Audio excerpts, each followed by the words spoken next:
Cera and ArcelorMittal Nippon Steel India Limited. Good evening and welcome to the Newshour. I'm Madhavdas Gopalakrishnan. We're bringing you the special edition of the Newshour from Ahmedabad, where we're going to be also discussing the heat and dust of the Gujarat polls. But first up, the story that has made top headlines today, the issue of forced conversion that came up today in the Apex Court, where just 2 weeks ago, the Apex Court had asked the centre to intervene on this very, very sensitive issue of forced conversions before it turns into a larger menace. This is what the Supreme Court had told the centre 2 weeks ago. Today, the centre has told the Apex Court that it's seized of the seriousness on this matter and would take appropriate action. The centre has also indicated the requirement of a legal framework as far as this very sensitive issue is concerned. The bench has also told the centre that forced conversions certainly are not legal and have no place.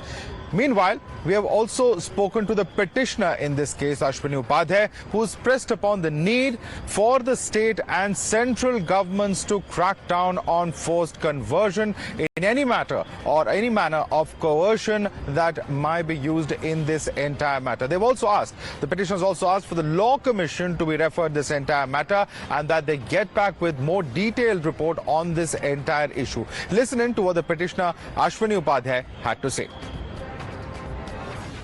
मैंने supreme court में एक PIL file किया है और उसमें मैंने कहा है कि देश के सभी राज्यों में और सभी जिलों में धर्मांतरण हो रहा है। झूठ बोल के, लालच दे के, धोखे से, काला जादू दिखा के, अंधविश्वास फैला के, हॉस्पिटल में इलाज का लालच दे के, पैसा दे के, स्कूल में एडमिशन का लालच दे के, बीमारी ठीक करने की बात करके, इस तरीके की बात करके पूरे देश में धर्मांतरण हो रहा है। इसी धर्मांतरण के कारण हिंदू 9 राज्यों में पहले अल्पसंख्यक हो चुके हैं। आने वाले टाइम में और ज्यादा कन्वर्जन होगा।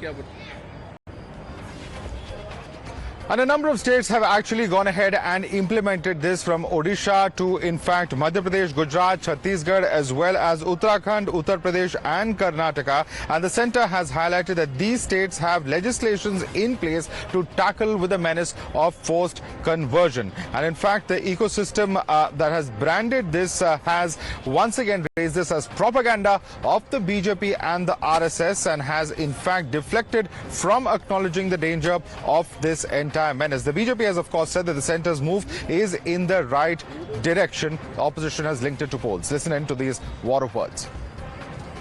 Taking advantage of the helplessness of an individual, inducement and advantage of a person should not be allowed.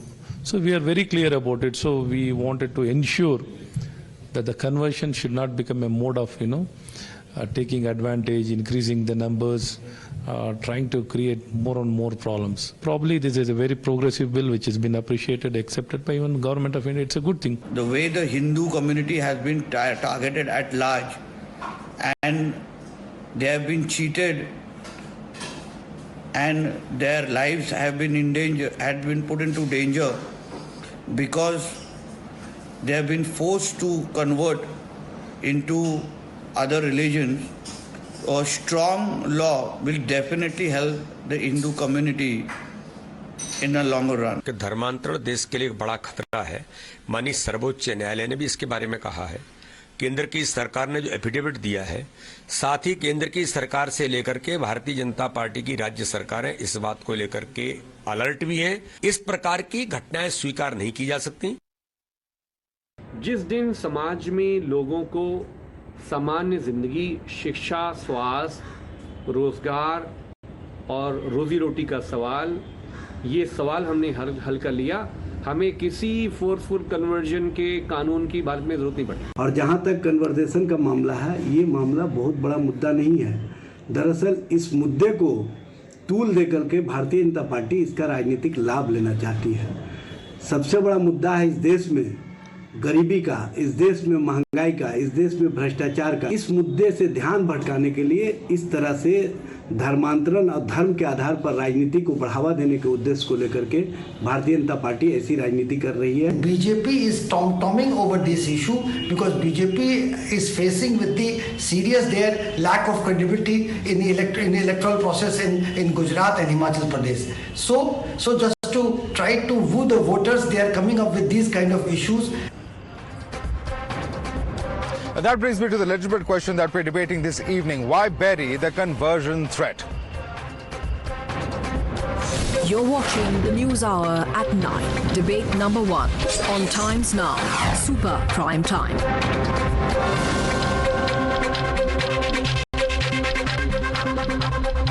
And for more on this, let's go across to our guest. Joining us is first and foremost petitioner Aswini Upadhyay. Nighat Abbas is a political analyst and lawyer. Deshrathan Nigam is another lawyer joining us on the broadcast. With us also is Aryamum Sundarum, noted lawyer. Let me also go across to Professor Atiq Ur Rehman, political analyst. Tenseen Poonawala, political analyst, joins us, as does Kamzurrum Chowdhury, leader of the Congress party. Let me start with the petitioner in this case. Aswini Upadhyay, after your petition and the remarks of the Supreme Court bench 2 weeks ago, today the centre has responded. While they have acknowledged the seriousness of the problem, are you satisfied with the response of the centre? Because in terms of what the concrete legal framework would be, that we don't have any further information of at the moment. Are you satisfied with this response, Aswini Upadhyay?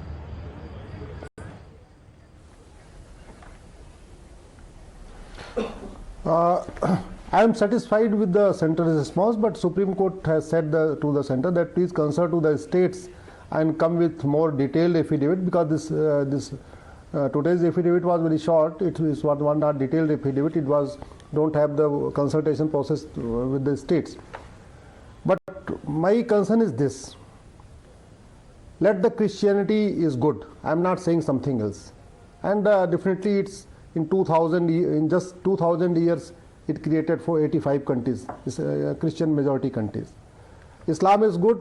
I think that's why in 1400 years, now we have the 55 Muslim Islamic majority countries. But what is happening with the Hindus? Hindus are minority in 9 states.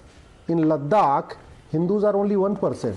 In Lakshadweep, Hindus are only 2%. In Mizoram, Hindus are only 2%. In Kashmir, only merely 2%. In Nagaland, it's only 8%. In Meghalaya, only 11%. In Arunachal, it's 29%. So, just in 75 years, Hindus have become minority in 9 states. It's a very serious issue. और अगर वास्तव में सब लोग इस देश में अपने आप कन्वर्जन कर रहे हैं, तो ये जो बीच बीच में वीडियो आ रहे हैं वो क्या हो रहा है? खुद पोप व्हील चेयर पे चलते हैं और पोप के फॉलोअर्स जो पास्टर्स हैं वो पंजाब में प्रेयर के द्वारा घुटना ठीक कर रहे हैं, खुद प्रेयर के द्वारा नपुंसकता ठीक की जा रही है, बाजपन ठीक किया जा रहा है, बच्चा पैदा करने की गारंटी दी जा रही है कि कन्वर्ट हो जाओ बच्चा पैदा होगा, कन्वर्ट हो जाओ बाजपन ठीक हो जाएगा, कन्वर्ट हो जाओ तो नपुंसकता ठीक होगी, कन्वर्ट हो जाओ कैंसर ठीक हो जाएगा. दुनिया का चौथा सबसे बड़ा allurements being given. You're saying that the allurements being given are incorrect. Let me quickly take this across. Okay. Let me take this across to other panelists. Professor Atiq Ur Rehman, the words coming from the petitioner are that there is in fact, नहीं आप कह रहे गलत तरीके का प्रयोग किया जा रहा है. Let me get a response to that. Professor Atiq Ur Rehman, there are a number of instances that have been reported. The country's Supreme Court is seized of this matter. The centre has said that they will give more details, or they've been asked by the Supreme Court in any event to give a more detailed response to this affidavit that they have given in terms of what action will be taken in consultation with the states. It's a reality that perhaps opposition in the country is not waking up to, is what several, including the BJP and of course the petitioner, are also saying. We have several states, not just where in fact laws have been enacted against forcible conversion, but also states where Hindu majority has come down below the majority mark. How do you respond to all of this, Atiq Ur Rehman?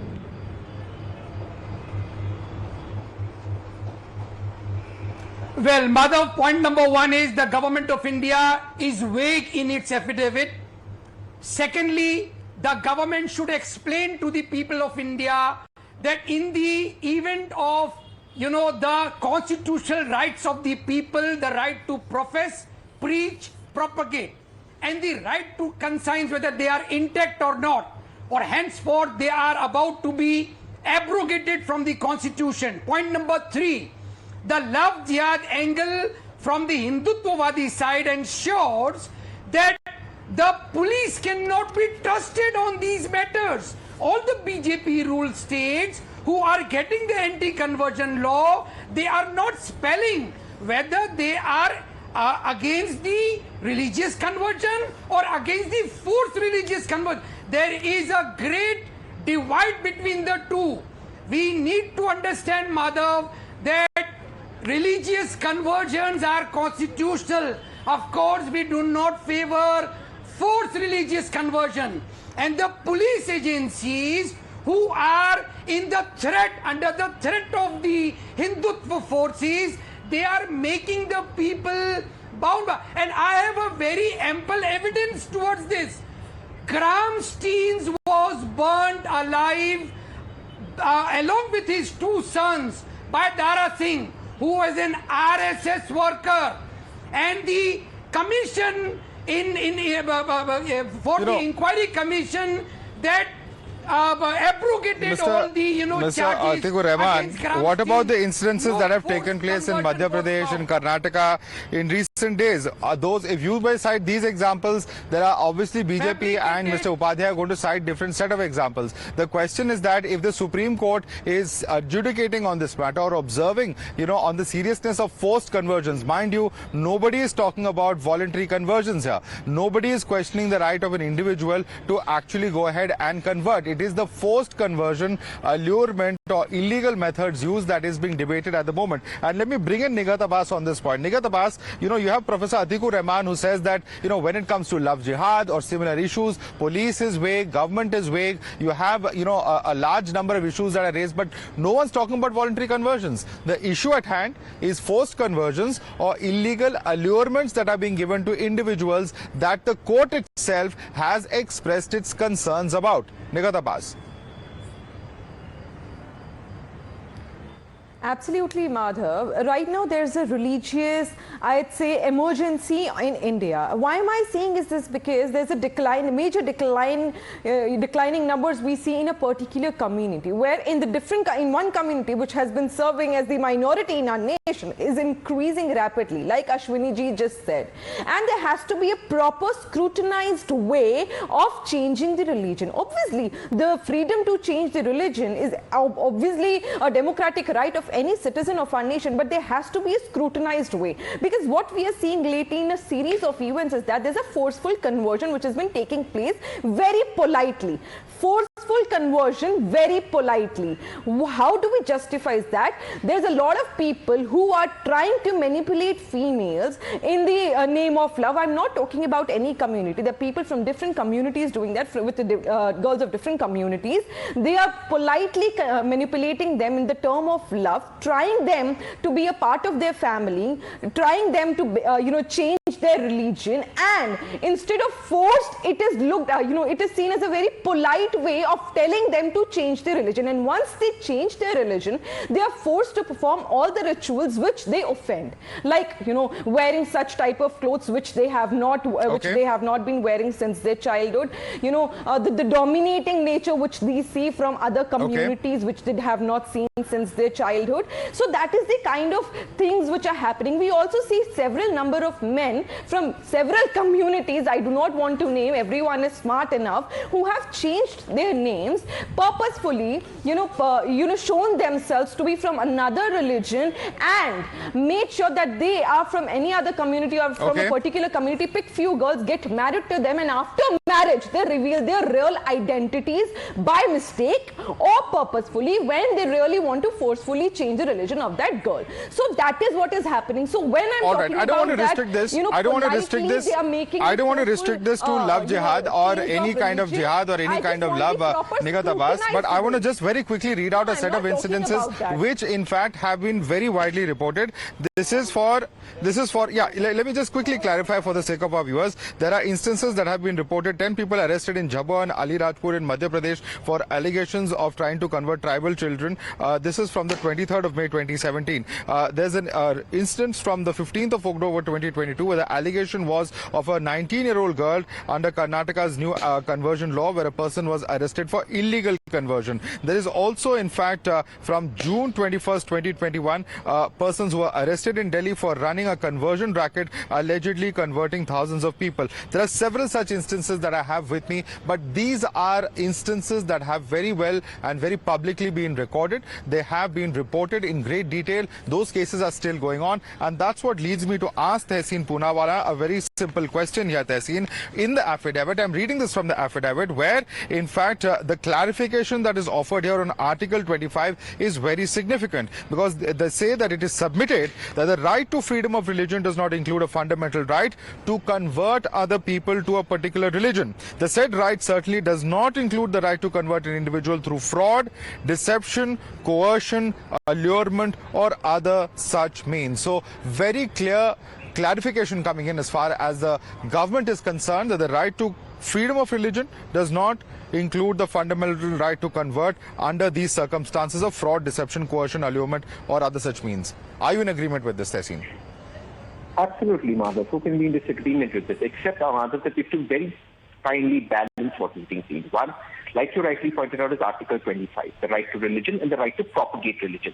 So I, as an atheist, have a right to propagate my atheism, right? And I can talk to you, Madhav, about that. What I don't have a right is to force anyone on this esteemed panel to become an atheist. So let's assume I take 2 bags of rice or 2 bags of wheat, as is being allured by the learned petitioner in this case, that for rice or wheat people are converting. Shouldn't the problem then be of hunger, not of conversion? But okay, let's even come further to that. Let's even assume that the problem of hunger is now being looked at as a problem of religious conversion. You already have laws to deal with it. You have a very senior lawyer on your show, somebody I respect, Mr. Sundaram. He will tell you that there are laws to deal with it. So if there is fraud, if there is deceit, or like the girl Nighat, who's a very capable political analyst, said, there's a fraud in getting married. So let's assume I, Tenseen, use a fraudulent name, go ahead to get married. There already exists laws to pay to prostitute me. Incidentally, my wife is a Hindu. So just to clarify out there. So those laws exist. What are we talking about? We are talking about a dog whistle, a cat calling, trying to humiliate an entire community, saying and trying to create fear that there is a population decrease. Now, in this affidavit produced before the most honorable Supreme Court, the learned petitioner and my friend, Mr. Aswini, says, and he said this on your show, two union territories, Ladakh and Lakshadweep. Historically, my dear Madhav, you know, Ladakh and Lakshadweep were never Hindu population states, neither were Nagaland. You know the history of how Nagaland came into India, how it merged with India. But to come and put that affidavit in Supreme Court with false historical contexts, I think is misleading not just the Honorable Supreme Court, but also your viewers. Let's take one step further. Let's say Ladakh, there is a problem of conversion. What is the union government doing? It's a union territory. Let's say there's a problem in Lakshadweep. What is the union government doing? It's a union territory. I've already explained it exists laws. Now for the next point. There are some states, the union territory says there exist laws, the union government says there exist laws. Let the other states bring in a law, let the union government bring in a law. A state like Rajasthan, which is a Congress state, has a law. The President of India is not signing it. You should ask the government of India why it's not signing it. Just a couple of states. Of these 8 states that have a law, 6 of them, or 5 of them have been brought in by the opposition government. So they had no problem. Why does this government have a problem? Look, ultimately, all of this is to polarize. If somebody is converting for 2 bags of rice, 2 bags of dal, 2 bags of wheat, it's a problem of hunger. We must look at it. We must Tenseen, understand let me come in here. The center's affidavit is in response to what the bench has observed. We cannot take away from the seriousness given the fact that the Supreme Court itself is seized of the matter and has asked the center to act. Point number 1. Point number 2, when it comes to the 2 bags of rice or wheat, I think the larger question is of intent. And let me bring in Aryamum Sundarum, whose name you mentioned. I'm going to come back to Aswini Upadhyay, whose name you also mentioned in just a few minutes. But Aryamum Sundarum, would you like to comment on the points that Tenseen raises? Because he says, or if I can just paraphrase what he is trying to say, is that in a situation of deprivation, should you be looking at the larger problem of the deprivation, of the hunger or the lack of healthcare facilities, or looking at it as an allurement? Because ultimately the question that then would come into context or play over here is what is the intent with which that help is given out? Aryamum Sundarum, how do you view this extremely complex problem to which both the government and opposition seem to be on a very, very different set of pages here?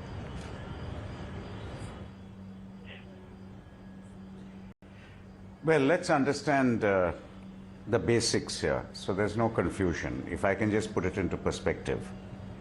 Article 25 of the Constitution gives you the right to practice any religion of your choice.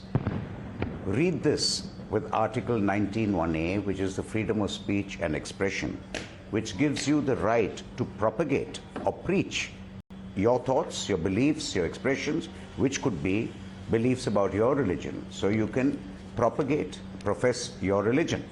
Now that is not the issue at all. The issue is, what about forced conversion? Obviously, forcing someone to adopt your religious beliefs is not a right protected under Article 25. Article 25 gives you the right to profess and to practice your own religious belief, not to force somebody else to follow yours. So therefore, while preaching and professing and get voluntary conversions cannot be prevented, to force somebody to do something is not protected constitutionally. On the contrary, the person who is being forced, who is being coerced, who is being threatened, who is being defrauded, he is made to do something against his own choice. Practicing my religion is not only my right under Article 25. My right to practice and to choose what I want to do is also under Article 21. And when somebody forces me to do something against my own choice, my own natural choice, it's an affront against Article 21, which is why any forced conversion is something which should be dealt with very, very strongly. And according to me, it should be dealt strongly through central enactment, not only through state enactments. Forced conversion goes to the very root. Now you are talking about allurement. Yes, there's also allurement during an election. I give you 2 bags of rice, you vote for me. I will give you admission in the convent school, or I will give you admission in a pathshala. I will do this. Those are things which happen. But we are going a bit further here. Forcing is something more. Forcing is actually defrauding someone, cheating someone, inducing someone, undue influence, coercion. These are all things which come under the head of forcing. And when that is done, I believe you're really violating somebody else's fundamental right through forcing them to adopt a religion which they may not choose to adopt. Which is why I'm saying it has to be dealt with very strictly and very seriously through central enactment. We should introduce that as a crime, as an offense under the Indian Penal Code with a very stringent punishment in order to prevent that. At the same time, to make it very clear, and it need not actually, because that's taken for granted, that you're dealing only with forced conversion, and clearly define what will amount to forcing. Make it through a central enactment, even through amendment to the Indian Penal Code, an offense which will be dealt with very strictly, and perhaps then this menace can go, because conversion, it's not peculiar to one particular religion or another. Since times immemorial, every religion, people who are religious leaders or spiritual leaders and professed a certain religion try to get others to join their own. But to force somebody else, we must put a stop to it. Absolutely. And the answer, according to me, is a stringent central legislation.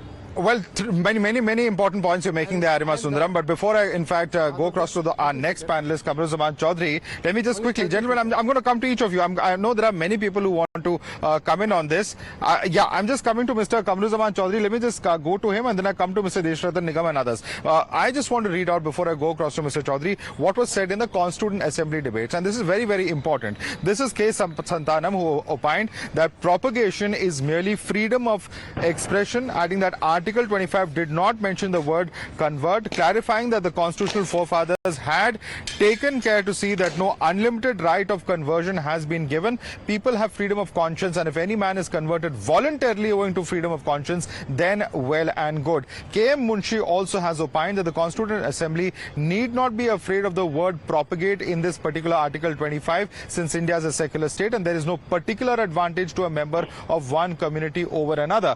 And let me take that question then across to Kamzurrum Chowdhury. Kamzurrum Chowdhury, I am reading out from the Constituent Assembly debates, and this is something that, debates that the Congress party and all political parties for that matter time and again refer to. If this finds its place in terms of what, propagation means in terms of just freedom of expression, then isn't it very clear what the limits on Article 25 are. And forced conversions, as in fact Mr. Aryamum Sundarum has very clearly defined and explained to us, is something that is way beyond the purview of law, as the Supreme Court also has very clearly mentioned.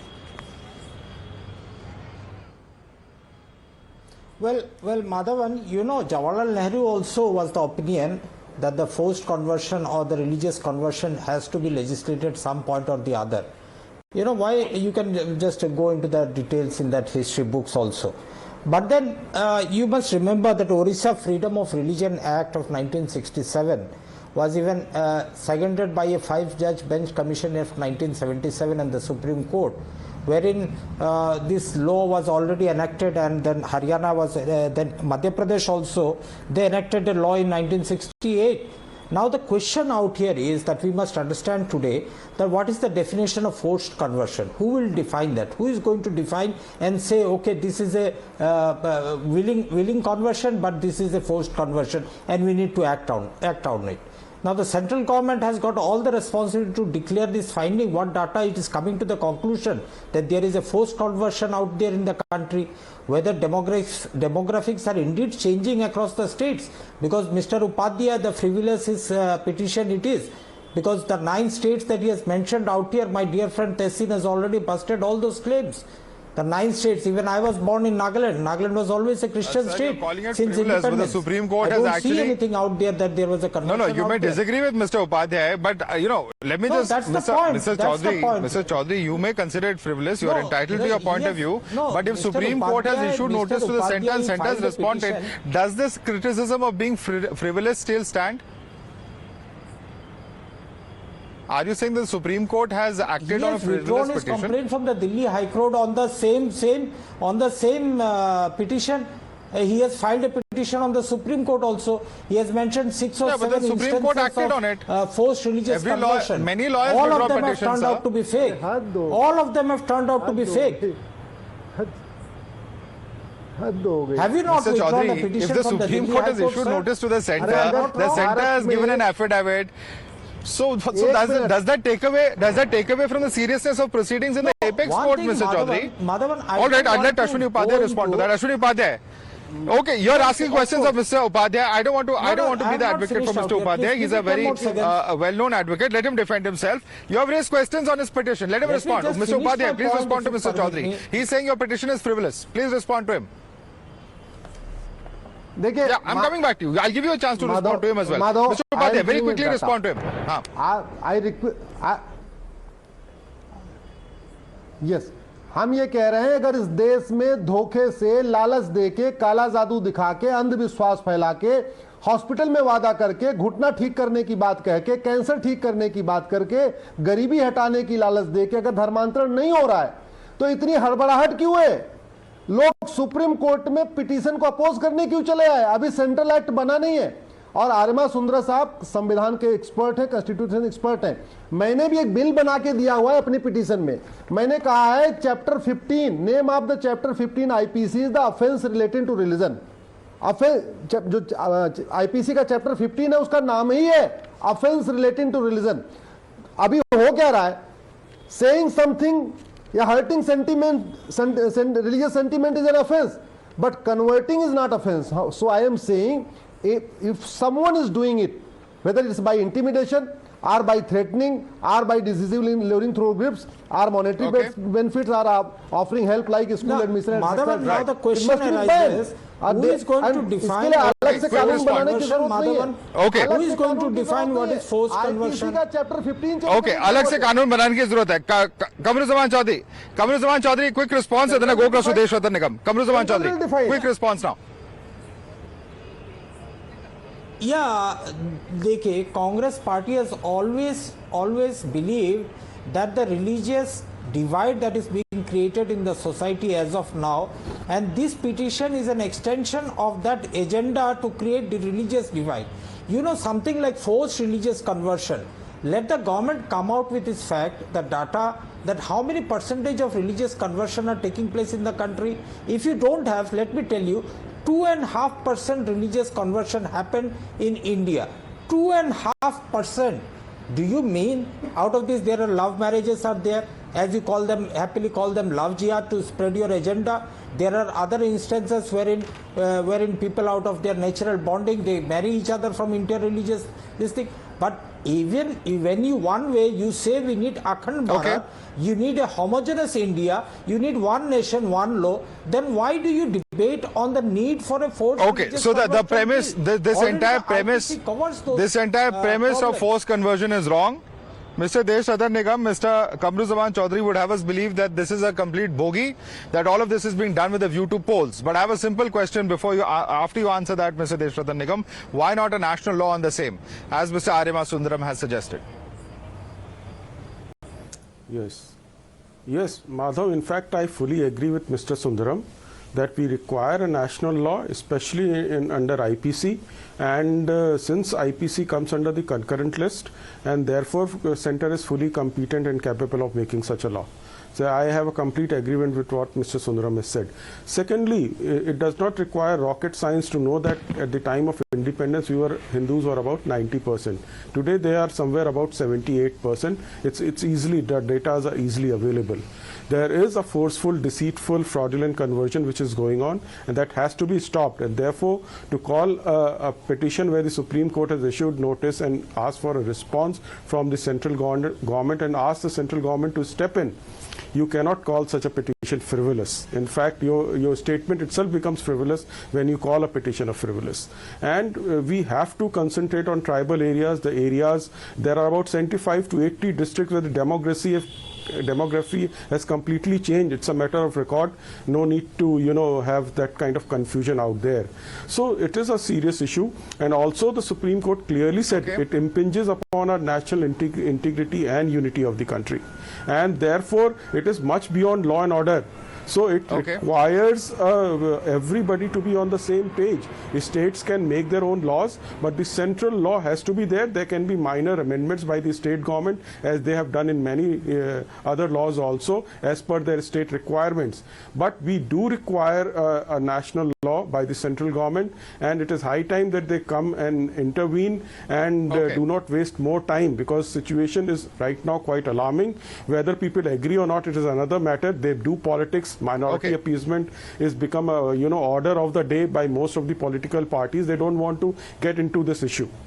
That's the agenda. And that's perhaps the tragedy of the debate, because both sides accuse the other of having a political agenda to actually carry out their position or justify their position. But let me take this across to Professor Atiq Ur Rehman. Professor Atiq Ur Rehman, the interesting part is that this is not an issue that the nation has been debating today. I refer to the Constituent Assembly debates, which have clarified their position. But I also want to read out a judgment of 1977. This is the Reverend Stanislaus versus State of Madhya Pradesh judgment, where the anti-conversion laws brought in by Madhya Pradesh government were challenged in the Supreme Court. This is what the apex court had said while upholding the law. And please listen into the words. We have no doubt that it is in the sense that the word propagate has been used in Article 25(1). For what the article grants is not the right to convert another person to one's own religion, but to transmit or spread one's religion by an exposition of its tenets. It has to be remembered that Article 25(1) guarantees freedom of conscience to every citizen and not merely to the followers of one particular religion. And that in turn postulates that there is no fundamental right to convert another person to one's own religion, because if a person purposely undertakes the conversion of another person to his religion, as distinguished from his effort to transmit or spread the tenets of his religion, that would impinge on the freedom of conscience guaranteed to all the country's citizens alike. Very clearly, the Supreme Court in 77 itself has articulated the limits of what, conversion and the circumstances in which conversion can take place. Allurements certainly do not fall at least under this definition of what kind of conversion is allowed. Professor Atiq Ur Rehman. Yeah, Madhav, just two quick points. Number one is the question remains who and how it will be determined that a conversion is a forced conversion or not. Secondly, the three most important organizations in India, the RSS, the VHP and the Bajrang Dal, they claim there is love jihad, there is forceful conversion. Especially I will talk about the Muslim community being blamed for conversions. Here in the three most important organizations working for the betterment of the Hindu people. How is that day in and day out the Muslims accused of terrorism, accused of being pancherwalas, they are luring the Hindu girls and the Hindu girls are getting into it. In the presence of RSS, VHP, Bajrang Dal, this is a shame on you. Deshratanji, you should introspect in your presence. How is that let me answer you. The Hindu girls? Let me reverse the This shame is on you. appalling. I can very easily reverse the shame on you. You should answer. Mr. Atiq You Ur should Rehman, answer, sir. I will tell you how you your should machinery answer. operates. Mr. Nighat, Your machinery operates. There is one masjid in a district. There is one masjid in a district which coordinates every effort. They offer money from 5 lakhs to 10 lakhs to the people, and that is how the entire system of conversion works. You know that the entire masjid machinery in a district coordinates other machinery, other masjid also. We know everything. Please do not. The shame is on you. Rather, instead of defending it, you should stand with us. You should stand with us rather than defending this love jihad. Rather than defending this conversion. You know that. You know the truth. You know the truth. It's so visible on your face. It is you know the truth. You know the truth, and you know it on your face also. You know it in your heart. Nobody is exposed here. It is you and your masjid. It is all available. There is enough research. There is enough research on it.